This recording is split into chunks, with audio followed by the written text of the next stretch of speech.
Hi everyone, thanks for tuning in to this talk and getting involved with the Product Marketing Festival. We hope you've been enjoying the stages and the talks so far, and you're in for another good one right here.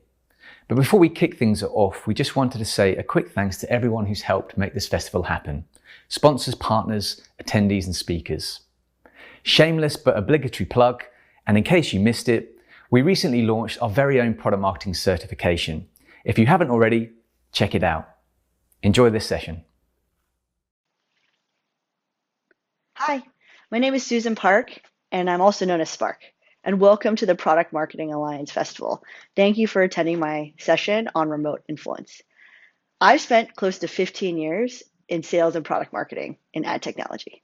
I know though, I look younger. I spent a significant time at Google, Spotify, and now Facebook, ideating and commercializing several multi-billion dollar advertising products for e-commerce, retail, and gaming marketers. I've had global roles for a decade. And in these global roles, I've often been remote from the engineering and product teams that I work most closely with. So I've gathered the top 5 skills that I developed using 2D technologies, AKA video conferencing, writing, email, to drive influence, even though I was remote. The first is hugely related to our core job in product marketing, being the voice of the customer. The first one is creating a system to extract quick and accurate customer feedback. This is going to vary at every company, but the differentiation between my most successful products have generally been about how quickly and accurately we could get customer feedback in, especially for software products. At Facebook in particular, we've invested so much in this. We have several teams dedicated to this to different aspects of the product build cycle. But at every place it's different. At Google, when we were building out the dynamic ads product, we had a core group of sales specialists in every region that I would meet with regularly to drive in product feedback as we were iterating on things. When I was at Spotify, we created a customer development group, which was an external facing group with the top brands that were leaning into Spotify as an innovative platform to drive feedback. We spoke with clients for more than a year about our video ads product, and when it came time to launch, they were as invested in us as we were in them. So one of the key things in building these groups out is recognize your assets as a company. Do you have a big company brand that can leverage for feedback? Is it an exciting technology that will change a way certain people do business and they're going to want to lean into it?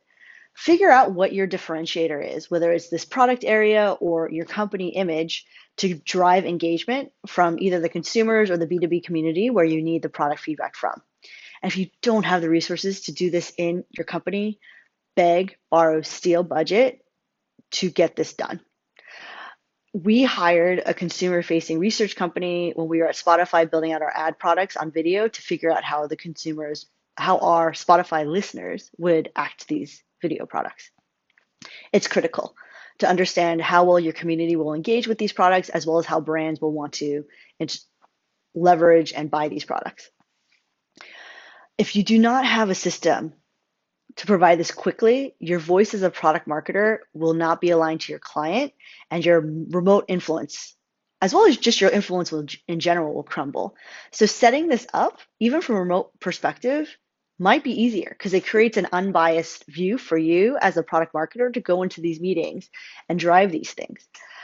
So make sure that you have this systematically set up as a core part of your product marketing influence. If this isn't set up, you really don't have a leg to stand on.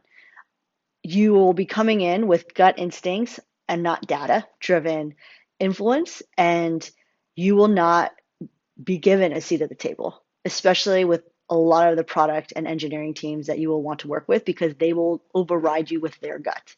So try to deliver that as much as possible. The second key to working remotely is visual storytelling skills. These skills are imperative. You will not have normal FaceTime with product and engineering to relay information, whiteboarding, things like that. Visual storytelling will be key to get your point across simply and succinctly, especially when it comes to client feedback. You need to be able to explain your points visually, because they will travel further and faster and will not need the translation to drive the context. Here are some examples of some data I mocked up. This first is a Harvey Ball explanation of Spotify's main differentiating points from a video ad product perspective and where we still had to go. The second is a dynamic ads differentiator that we had circa 2011. All of these are mocked up, but you can see where our competitive advantage could be very easily. You could see where our development resources need to go. You need to be able to communicate things like this very clearly without you presenting them. And visual storytelling for that is key. These types of visualizations will carry through conversations so much more quickly. And I remember taking classes to practice the skill. For anyone on my team who lacks this, I recommend they take workshops to get better at it. I do not hire people if they are lacking.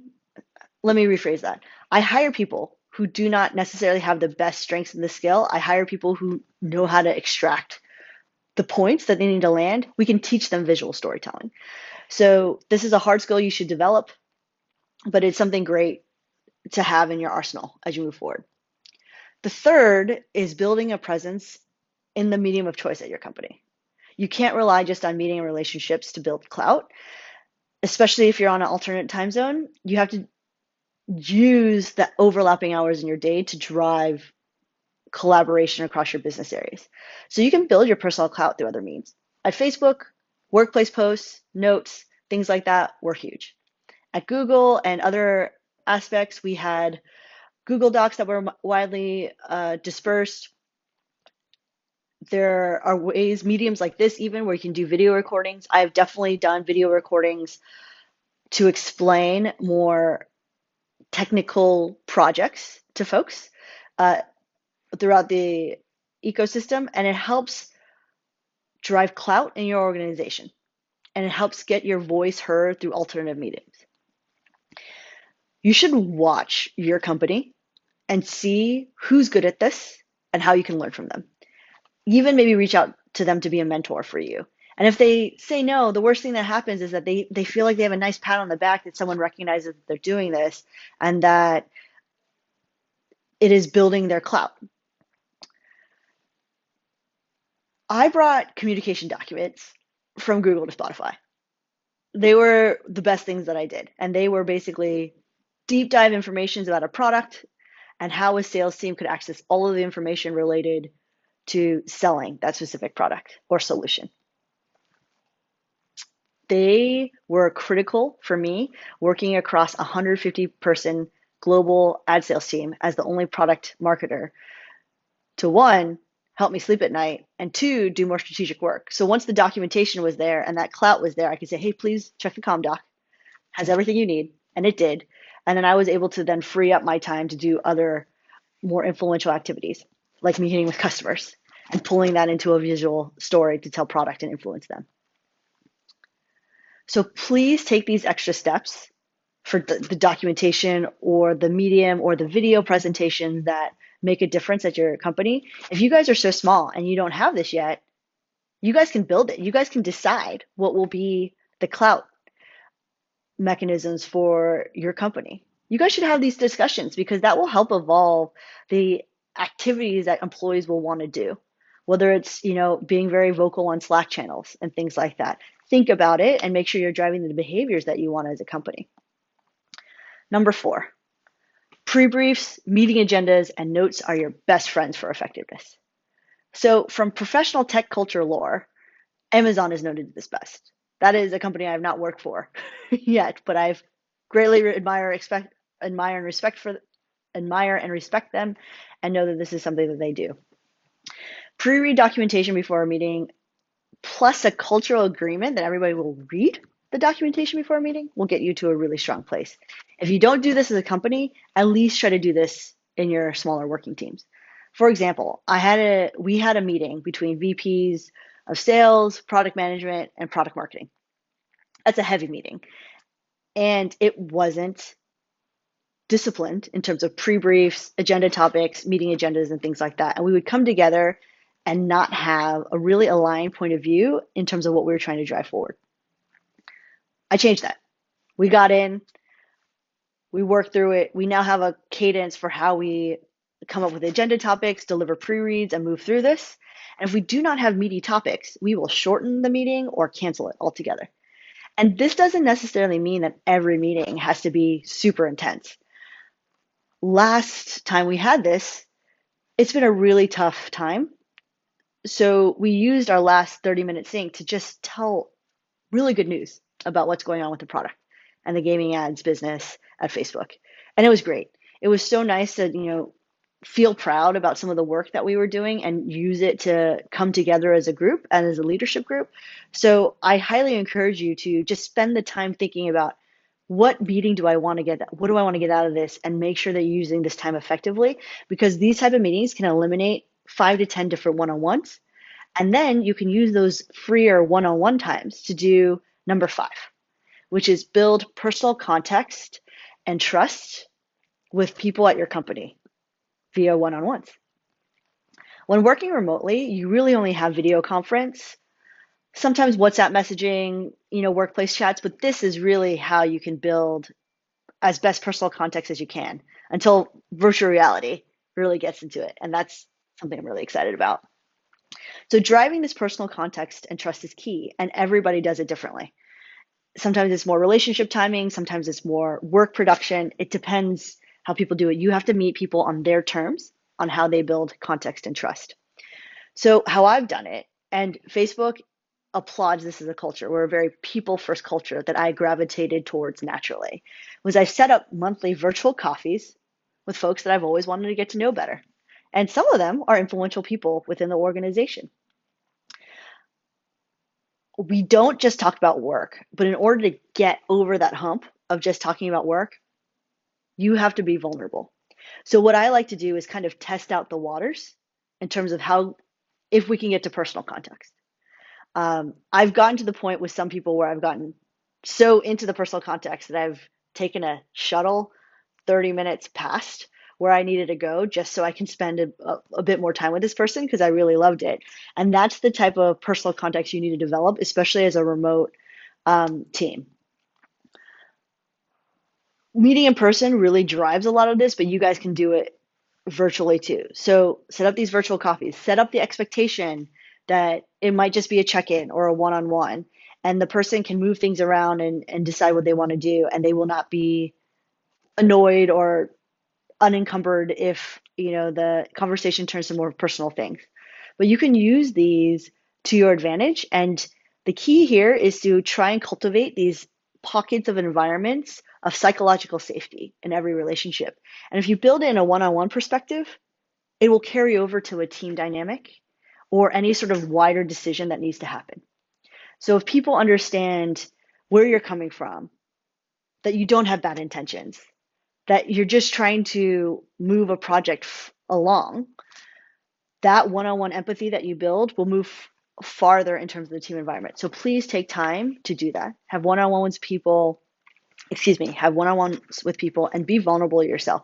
If you feel like you're being overly vulnerable, lock that back in. Not everybody's going to meet you in terms of vulnerability or having that safe psychological space for you. Not everybody can and be that unbiased. That's okay. You'll find other people who will, but you also have to be strong enough to recognize that difference and back away when you need to.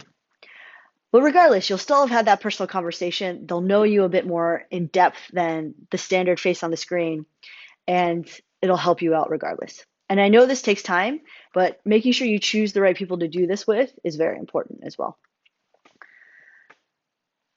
So in conclusion, you'll see that a lot of my points are really aligned on one simple thing, is if communicating very effectively in an area of trust and psychological safety. All of these 5 tips basically build that. And there's a lot of books that will also help you drive these types of things if you want to delve into this further. So to review again, my top 5. Create a system to extract quick and accurate customer feedback. Visual storytelling skills are imperative. Build a presence on the medium of your choice at your company. 4, pre-briefs, meeting agenda, and notes are your best friends for effectiveness. And number 5, and maybe the most important, build personal context and trust with people on your teams. This will help you guys fly and move extremely quickly.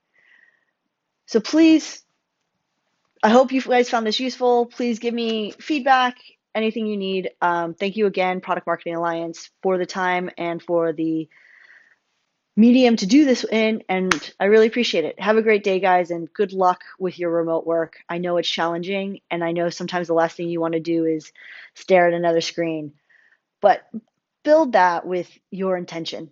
Build your screen time with intention, and you'll get what you need. Have a good day.